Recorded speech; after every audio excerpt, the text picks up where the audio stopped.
নিজের হাতে গাছ লাগাতে, গাছ থেকে পেড়ে শাকসবজি খেতে কার না ভালো লাগে। এই তো আমাদের বরবটি গাছে অনেকগুলো বরবটি ধরেছে, তাই আজকে চলে আসলাম বরবটি তুলতে। আজকে অনেক রোদ উঠেছে, তারপরও রোদের মধ্যে আসলাম এই বরবটিগুলো তুলে রান্না করব।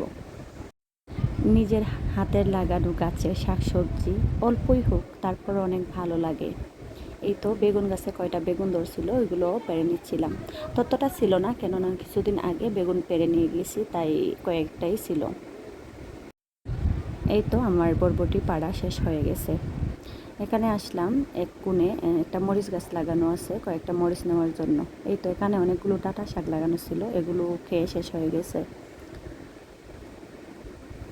অন্য জায়গাতেও অনেকগুলো মরিচ গাছ আছে, এখানেও আছে। এটা বেশি বড় না, একটা ছোটো গাছই। তো আসলাম এখান থেকে কয়েকটা মরিচ নেওয়ার জন্য।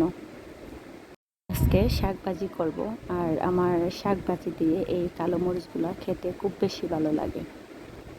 ততটাও বড় হয়নি মরিচ।